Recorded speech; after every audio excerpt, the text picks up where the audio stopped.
আসসালামু আলাইকুম, স্বাগত জানাচ্ছি আরটিভির রাতের সংবাদে। আপনাদের সঙ্গে আছি আমি ফাহমিদা সালাম। আইন শৃঙ্খলা পরিস্থিতি স্বাভাবিক রাখতে ও সন্ত্রাসীদের আইনের আওতায় আনতে যৌথ বাহিনীর সমন্বয়ে গাজীপুর সহ সারা দেশে শুরু হচ্ছে অপারেশন ডেভিল হান্ট। আজ থেকেই এই অভিযান শুরুর কথা জানিয়েছে স্বরাষ্ট্র মন্ত্রণালয়। বিজ্ঞপ্তিতে বলা হয়, শুক্রবার রাতে গাজীপুরে ছাত্র জনতার উপর সন্ত্রাসী আক্রমণের ঘটনায় স্বরাষ্ট্র মন্ত্রণালয়ে আইন শৃঙ্খলা বাহিনীগুলোর সমন্বয়ে একটি সভা অনুষ্ঠিত হয়। সভায় যৌথ বাহিনীর সমন্বয়ে অপারেশন ডেভিল হান্ট পরিচালনার সিদ্ধান্ত হয়। এ নিয়ে আগামীকাল প্রেস ব্রিফিং এর মাধ্যমে বিস্তারিত জানানো হবে।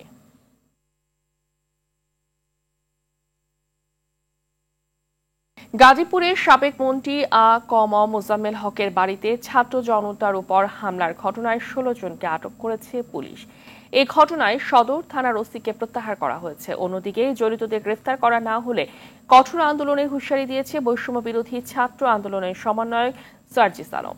পরে সন্ধ্যায় দুর্বৃত্তদের হামলায় জেলা প্রশাসক কার্যালয়ের সামনে গুলিবিদ্ধ হন একজন। প্রতিনিধিদের তথ্যচিত্রে নুসরাত জাহান সিনথির রিপোর্ট। শুক্রবার রাতে গাজীপুর মহানগরের ধীরাশ্রমে সাবেক মুক্তিযুদ্ধ বিষয়ক মন্ত্রী মোজাম্মেল হকের বাড়িতে হামলা ভাঙচুরের ঘটনায় স্থানীয় আওয়ামী লীগের নেতাকর্মীদের সঙ্গে বিক্ষুব্ধ জনতার সংঘর্ষ হয়। এতে ১৫ জন আহত হলে গুরুতরদের ঢাকা মেডিকেলে ভর্তি করা হয়। ঘটনার প্রতিবাদে গাজীপুরের রাজবাড়ী মাঠে বিক্ষোভ কর্মসূচি পালন করে বৈষম্য বিরোধী ছাত্র আন্দোলন। এতে যোগ দেন সমন্বয়ক সার্জিস আলম ও হাসনাত আব্দুল্লাহ। জড়িতদের গ্রেফতার করা না হলে কঠোর আন্দোলনের হুঁশিয়ারি দেন তারা। যতক্ষণ পর্যন্ত আমাদের এই দাবিগুলোর বাস্তবায়ন হচ্ছে, ওই সন্ত্রাসীরা কারাগারে যাচ্ছে, ততক্ষণ পর্যন্ত আমাদের অবস্থান হবে। হামলার প্রতিবাদে শহরের রাজবাড়ির সড়ক অবরোধ করে বিক্ষোভ করে সংগঠনটির নেতাকর্মীরা। মোজাম্মেল হকের বাড়িতে ডাকাতের আক্রমণ ঘটে, এই তথ্যের ভিত্তিতে আমরা ছাত্ররা সবাই এখানে যাই প্রোটেস্ট করার জন্য। কিন্তু তাদের এটা পূর্ব প্ল্যানিং করেছিল যে তারা আমাদের যেভাবেই হোক আমাদের উপর আক্রমণ করবে। তখন প্রশাসন আমাদের কোনো রেসপন্স করে নাই। আমরা এই প্রতিবাদে আমরা দ্রুত বিচার জানাই। এ সময় জিএমপি কমিশনার জানান, এই ঘটনায় ১৬ জনকে আটক করা হয়েছে। আমরা এক এক করে তাদেরকে খুঁজে বের করব। আমি নিশ্চয়তা দিতে চাই, এখানে যারা পুলিশ আছে রেসপন্স করতে দেরি করেছে, তাদের প্রত্যেকের বিরুদ্ধে আমি ব্যবস্থা নেব।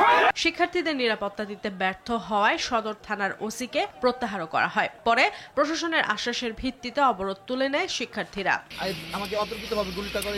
এদিকে গাজীপুর জেলা প্রশাসকের কার্যালয়ের সামনে বৈষম্য বিরোধী ছাত্র আন্দোলনের শিক্ষার্থীদের লক্ষ্য করে গুলি ছোড়ে দুর্বৃত্তরা। আমাদের যে ছাত্র ভাইরা আহত হয়েছে তাদেরকে দেখতে যাব, এইটা নিয়ে বের হচ্ছিলাম। এই মুহূর্তে অতর্কিতভাবে মোটরসাইকেল একটা যায়, যতটা আমি লক্ষ্য করেছি যে আমাকে ক্রস করে যায়, আর এই মুহূর্তে আমার হাতে এই গুলিটা করে। গুলিবিদ্ধ মোবাশ্বের হোসেন বৈষম্য বিরোধী ছাত্র আন্দোলনের সক্রিয় সদস্য এবং তার বাড়ি জেলার হারিনাল দক্ষিণ পাড়া এলাকায়। নুসরাত জাহান সিনথি, আরটিভি। দর্শক, এই বিষয়ে বিস্তারিত জানাতে গাজীপুর থেকে সরাসরি যুক্ত হচ্ছেন সহকর্মী আজহারুল ইসলাম।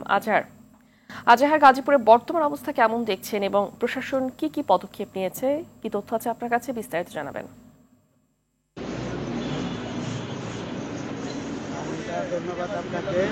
গাজীপুরে বর্তমানে কিন্তু এই মাত্র শেষ হয়েছে রাজবাড়ী মাঠ এলাকায় জেলা প্রশাসক কার্যালয়ের সামনে, এবং তারা বেশ কটি গাড়ি এখানে চেক বসিয়ে তারা কিন্তু চেক করেছেন এবং বড় ধরনের কোনো কিছু পান নাই।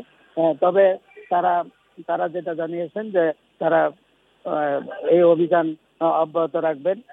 তাছাড়া বৈষম্য বিরোধী ছাত্র আন্দোলনে যারা আহত হয়েছে তাদেরকে কিন্তু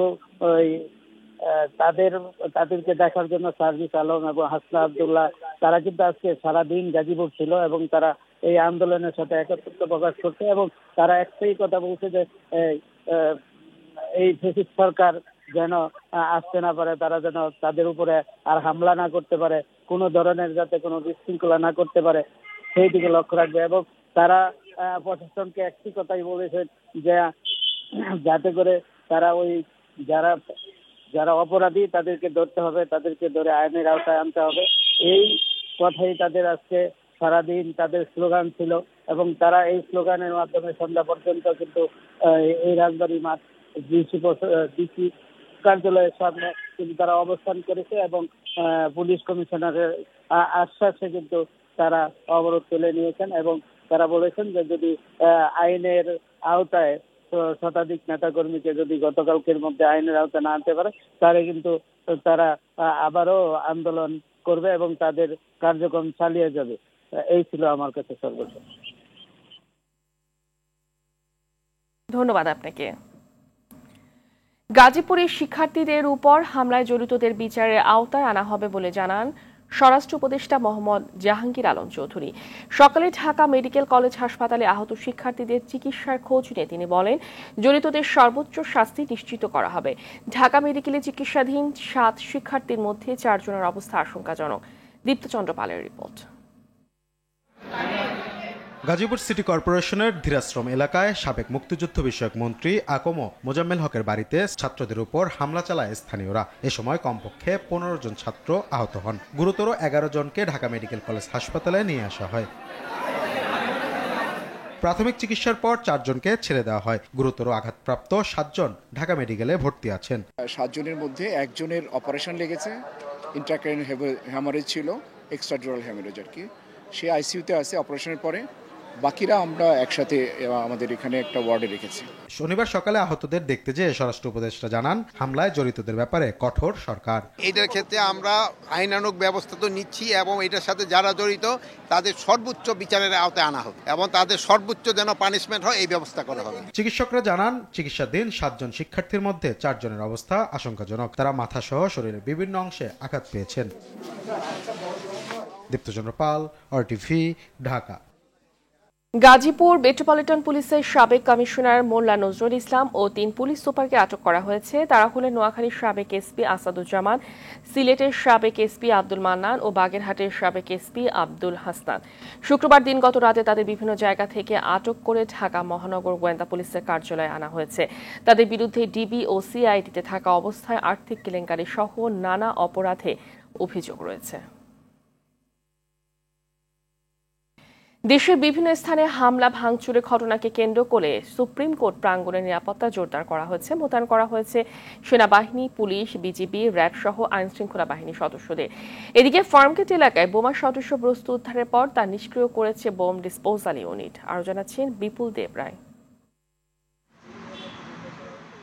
সুপ্রিম কোর্টের সবগুলো প্রবেশদ্বার বন্ধ করে অবস্থান নিয়েছে সেনাবাহিনী সহ আইন শৃঙ্খলা বাহিনীর সদস্যরা। মোতায়েন করা হয় আর্মার্ড পার্সোনেল ক্যারিয়ার বা এপিসি।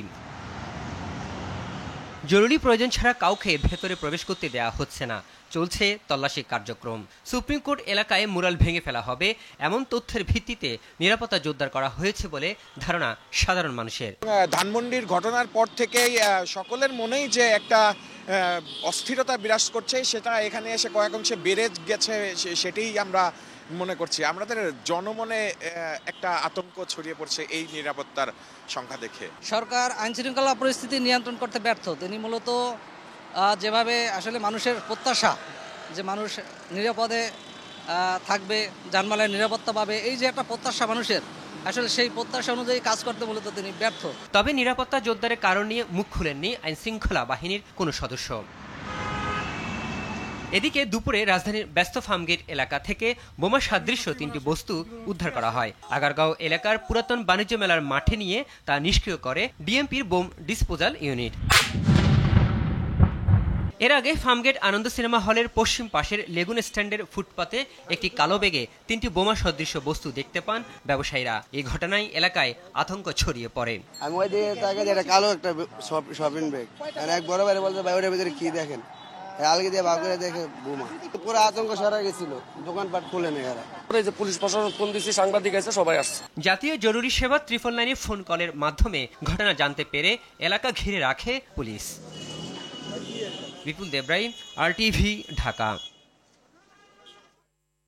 বাংলাদেশে আর কোনোদিনই যেন আওয়ামী স্বৈরাচার ও তাদের সাঙ্গপাঙ্গরা ফিরতে না পারে সে ব্যবস্থা নেওয়ার হুঁশিয়ারি দিয়েছেন প্রধান উপদেষ্টার প্রেস সচিব শফিকুল আলম। সকালে জাতীয় প্রেস ক্লাবে এক অনুষ্ঠানে এ হুঁশিয়ারি দিয়ে আইন নিজের হাতে তুলে না নেওয়ারও আহ্বান জানান তিনি।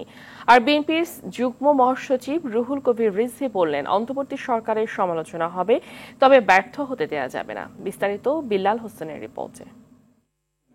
তার ছবিটি দেয়ালে থেকে দিই। জাতীয় প্রেসক্লাবে ২৪-এর গণ অভ্যুত্থান নিয়ে দ্রোহের গ্রাফিতির প্রকাশনা উৎসব। এতে যোগ দিয়ে প্রধান উপদেষ্টার প্রেস সচিব শফিকুল আলম অভিযোগ করেন, ইউনূস সরকারের বিরুদ্ধে অপপ্রচার চালাচ্ছে স্বৈরাচার আওয়ামী লীগ, আর $1 মিলিয়ন খরচ করছে ভারতীয় মিডিয়ায়। ইউনূসকে ঘিরে আছে কারা? জঙ্গি লিডার। এটা কেন করছে জানেন? এটা খুবই ওয়েল অর্কেস্ট্রেটেড ক্যাম্পেইন এবং এটা ইন্ডিয়ান মিডিয়াও এটার সাথে জড়িত।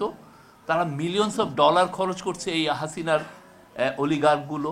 স্বৈরাচার শেখ হাসিনাকে গুমের জননী দাবি করে শফিকুল আলম বলেন, পতিত স্বৈরাচারের দোসররা ফিরে আসতে না পারে সে ব্যবস্থা করতে হবে। তার এবং তার পেটুয়া বাহিনী বাংলাদেশের ৩,৫০০ লোককে গুম করেছেন। প্রত্যেকটা দেয়ালে দেয়ালে সে যে অন্যায় অবিচার করেছে সেটা আমরা লিখে রাখবো, যাতে বাংলাদেশে এই পতিত স্বৈরাচার এবং তার সাঙ্গপাঙ্গ জীবনেও যাতে না ফিরে আসতে পারে। প্রতি বিপ্লব উকিঝুঁকি মারছে মন্তব্য করে বিএনপির সিনিয়র যুগ্ম মহাসচিব রুহুল কবির রিজভী বলেন, অন্তর্বর্তী সরকারকে ব্যর্থ হতে দেয়া যাবে না। আমরা কথা বলবো, কিন্তু তারপরেও ডক্টর ইউনূসকে আমরা ব্যর্থ হতে দেব না। তাদের কেউ কেউ খাপছাড়া টাইপের কিছু মানুষ তারা মিডিয়ার সাথে যুক্ত, বলছেন বাংলাদেশ সব থাকবে না, পার্শ্ববর্তী একটা স্বাধীন দেশ সে থাকবে না। সে কথাটাকে অ্যালাউ করছে কি করে ভারতের নীতি নির্ধারকরা? অনুষ্ঠান শেষে সরকারের ৬ মাসের সাফল্য ব্যর্থতা নিয়ে সাংবাদিকদের প্রশ্নের জবাবে প্রেস সচিব বলেন, ভঙ্গুর অর্থনীতিকে সুসংগত করতে নানা পদক্ষেপ গ্রহণ করেছে সরকার। কোনো আমানতকারী একটা টাকা বলতে পারবেন না যে সে টাকা পাচ্ছেন না, তার প্রত্যেকটা টাকা তারা ফেরত পাবেন। আমরা কোনো ব্যাংকে অবসায়ন করিনি, কোনো ব্যাংকে বন্ধ হতে দেইনি। বিল্লাল হোসেন, RTV, ঢাকা। বিএনপির সিনিয়র যুগ্ম মহাসচিব রুহুল কবির রিজভী বলেছেন, গাজীপুরের সাবেক মেয়র জাহাঙ্গীর এখনও দেশের বিরুদ্ধে ষড়যন্ত্র করে যাচ্ছে। তাকে আইনের আওতায় না আনতে পারা সরকারের ব্যর্থতা। বলেন, বিএনপি সরকারকে সফল দেখতে চায়, তবে এই সরকার সফল হতে চায় কিনা সেটা তাদেরকে ভাবতে হবে। বিকেলে নয়াপল্টনে দলের কেন্দ্রীয় কার্যালয়ের সংবাদ সম্মেলনে তিনি এসব কথা বলেন। এ সময় প্রশাসনের বিভিন্ন স্তরে থাকা ফ্যাসিস্টদের সহযোগীদের চিহ্নিত করার দাবিও জানান তিনি। রিজভী বলেন, চলতি মাসে 11 তারিখ থেকে দেশব্যাপী জনসভা করবে বিএনপি।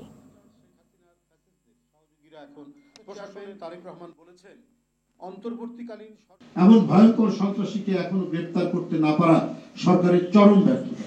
সারা দেশে আওয়ামী লীগের সন্ত্রাসীরা সন্ত্রাস চালিয়ে যাচ্ছে।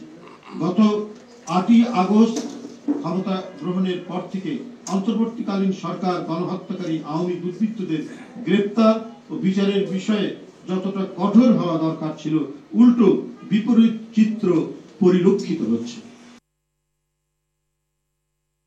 5 আগস্টের পরও রাজনীতি, দুর্বৃত্তপনা, চাঁদাবাজি ও দুর্নীতি বন্ধ হয়নি। দুর্নীতি, দুঃশাসন যতদিন থাকবে ততদিন আন্দোলন চালিয়ে যাওয়ার কথা বলেন জামাতের আমির ডাক্তার শফিকুর রহমান। কক্সবাজারে কর্মী সম্মেলনে তিনি বলেন, গণহত্যার বিচারের আগে নির্বাচন নয়। শাকিবুর রহমানের রিপোর্ট। দীর্ঘ 16 বছর পর কক্সবাজারে অনুষ্ঠিত হলো জেলা জামায়াতের কর্মী সম্মেলন। কক্সবাজার সরকারি কলেজ মাঠে জেলা শাখা এর আয়োজন করে। জামায়াত আমির বলেন, আওয়ামী লীগ জামায়াতের শীর্ষ নেতাদের সুপরিকল্পিতভাবে হত্যা করেছে। আমাদের এই সমস্ত নেতৃবৃন্দের বিরুদ্ধে মিথ্যা অভিযোগ দিয়ে দুনিয়া থেকে বিদায় করা হয়েছে, কিন্তু একজন নেতা বাংলাদেশ থেকে কোথাও পালিয়ে যাওয়ার সামান্য কোনো চিন্তাও করেন নাই, চেষ্টাও করেন। দুর্নীতি ও দুঃশাসন বন্ধ না হওয়া পর্যন্ত আন্দোলন চালিয়ে যাওয়ার কথা বলেন ডক্টর শফিক। সবগুলা খুনের বিচার হতে হবে, বিশেষ করে 24-এর গণহত্যার বিচার অবশ্যই হতে হবে। আগে বিচার, তারপরে অন্য কাজ। রাজধানীতে মহানগর দক্ষিণ জামায়াত ইসলামের আয়োজনে ওয়ার্ড সভাপতি ও সেক্রেটারি সম্মেলন অনুষ্ঠিত হয়। সংগঠনের নায়েবে আমির বলেন, আওয়ামী লীগ ফিরে আসার চেষ্টা করলে দেশের মানুষ জীবন দিয়ে হলেও তা রুখে দিবে। দেখামাত্র গুলি করার মতো নিষ্ঠুর নির্দেশ দেওয়ার যাদের এ ধরনের জঘন্য অভিজ্ঞতা আছে, তাদেরকে সাইজ করার জন্য, তাদেরকে শায়েস্তা করার জন্য ওই ধরনেরই পরিবেশ আমাদেরকে তৈরি করতে হবে। নেত্রকোনায় 17 বছর পর জামায়াতে ইসলামের কর্মী সম্মেলন অনুষ্ঠিত হয়। সেক্রেটারি জেনারেল অভিযোগ করেন, প্রশাসনের অনেকের আচরণে এখনো ফ্যাসিবাদের গন্ধ পাওয়া যাচ্ছে।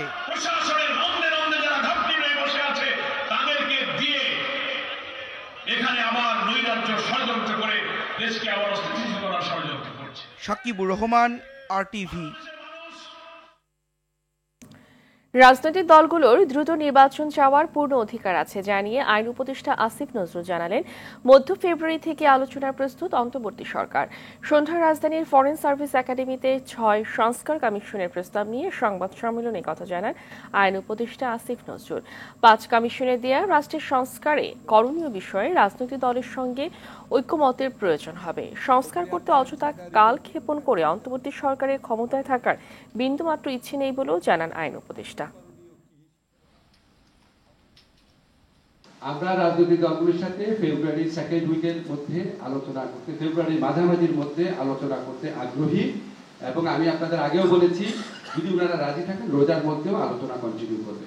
আর রাজনৈতিক দলগুলো যে দ্রুত নির্বাচন চান সেটা আমি মনে করি এটা বলার অধিকার অবশ্যই ওনাদের আছে।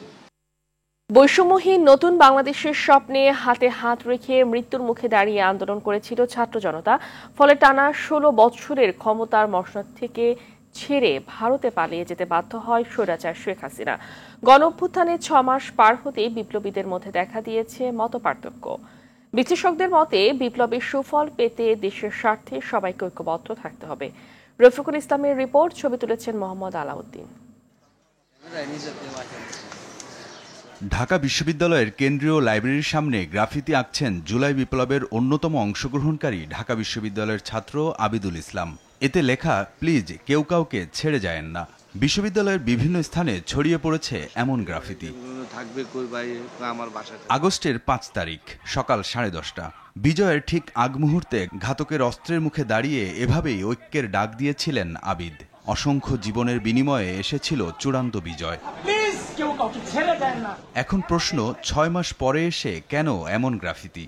বিভিন্ন ইনস্টিটিউশন টু ইনস্টিটিউশন আমরা মতানৈক্য দেখেছি, লাস্ট পর্যন্ত আমরা সংঘর্ষ পর্যন্ত লিপ্ত হতে আমরা দেখেছি। এটা আমাদের জাতির জন্য লজ্জাজনক এবং গণঅভ্যুত্থানের স্পিরিটকে ব্যাহত করে, যার ফলশ্রুতিতে মনে হলো যে ওই ৫ আগস্টের যে ডাকটা যে প্লিজ কেউ কাউকে ছেড়ে যান না, এখনও সেটা প্রাসঙ্গিক। দেশি বিদেশি ষড়যন্ত্র আর অনৈক্যের কারণে বিপ্লব ব্যাহত হওয়ার আশঙ্কা করছেন তিনি। ক্রেডিটটা মুক্তিযুদ্ধের মতো একদিকে যাচ্ছে। বিহাইন্ড দ্য সিনে যারা ছিল কিংবা যারা ভূমিকা রেখেছে, আমরা সত্যিকার অর্থেই সবাই সকলকে ওন করতে পারতেছি না, যার ফলশ্রুতিতে একটা ব্যাহত হওয়ার একটা সম্ভাবনা সংখ্যা থেকেই যাচ্ছে। সাধারণ শিক্ষার্থীরা বলছে দলমত নির্বিশেষে ঐক্যের বার্তা দিচ্ছে এই গ্রাফিতি। এই যে আমাদের মধ্যে একটা ফাটল তৈরি হচ্ছে, এটা কি হচ্ছে, আমাদের শত্রু যারা আওয়ামী ফ্যাসিস্ট যারা, তারা আবার একটা সুযোগ হিসাবে গ্রহণ করবে। প্রত্যেকে দল নিয়ে চলে যাচ্ছে। সবাইকে ঐক্যবদ্ধ রাখতে আমি মনে করি যে এই স্লোগানটি ভালোই গুরুত্বপূর্ণ। ছাত্র সংগঠনের নেতারাও নিজেদের মধ্যে ঐক্যের ঘাটতি অনুভব করছে। মৌলিক প্রশ্নগুলোতে ঐক্যমত থাকাটা খুবই জরুরি। এটা না থাকলে এখানে আবার বহিঃশত্রু, আবার ষড়যন্ত্রকারীরা এখানে স্থান করে নেবে। হাজার হাজার তরুণ তরুণীরা, ছাত্র জনতারা জীবন দিলেন, তাদের যে একটা স্বপ্ন, সেই স্বপ্নটার কথা মনে হয় এখন তাহলে অনেকেই ভুলে গেছে।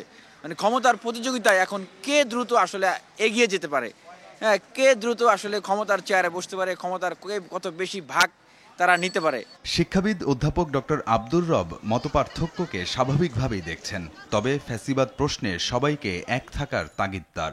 মত পথ রাজনৈতিক দর্শন সবকিছুর ঊর্ধ্বে আমাদের দেশের স্বাধীনতা, সার্বভৌমত্ব, গণতান্ত্রিক স্পিরিট নিয়ে সবাই যেন আমাদের ছোটখাটো যে মত অনৈক্য সেগুলোকে আমরা দূর করে দেশের স্বার্থকেই ঊর্ধ্বে তুলে ধরব এবং এর ভিত্তিতেই আমরা ঐক্যবদ্ধ থাকব। রফিকুল ইসলাম, আরটিভি, ঢাকা। ভারতের রাজধানী নয়াদিল্লি বিধানসভা নির্বাচনে বিশাল ব্যবধানে জয় পেল নরেন্দ্র মোদীর দল বিজেপি। এর মধ্য দিয়ে 2 দশকের বেশি সময় পর দিল্লির মসনদে ফিরল দলটি। শনিবার ভোট গণনার 6 ঘণ্টা পর নির্বাচন কমিশনের বরাতে গণমাধ্যম জানায় 70 আসনে 85% ভোট গণনায় 48টি আসনে জয় নিশ্চিত করেছে বিজেপি। প্রধান প্রতিদ্বন্দ্বী আম আদমি পার্টি জয় পেয়েছে 22 আসনে। দিল্লি বিধানসভায় সরকার গড়তে 36টি আসন প্রয়োজন হয়। এদিকে বিজেপির জয়কে উন্নয়ন ও সুশাসনের জয় বলে সামাজিক মাধ্যম এক্সের এক পোস্টে মন্তব্য করেন ভারতের প্রধানমন্ত্রী নরেন্দ্র মোদী।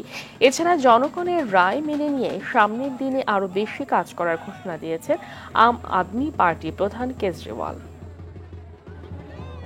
সভাপতির সাথে আলোচনার পরও শনিবার অনুশীলনে যোগ দেননি বিদ্রোহী ফুটবলাররা। যদিও এখনও তাদের অনুশীলনে ফেরার ব্যাপারে আশাবাদী নারী উইং চেয়ারম্যান মাহফুজা আক্তার কিরণ। তবে আগামী সপ্তাহে আমিরাতের বিপক্ষে ঘোষণা হতে যাওয়া দলে থাকবে না বিদ্রোহী নারীরা, এমনটাই বার্তা দিলেন কোচ পিটার বাটলার।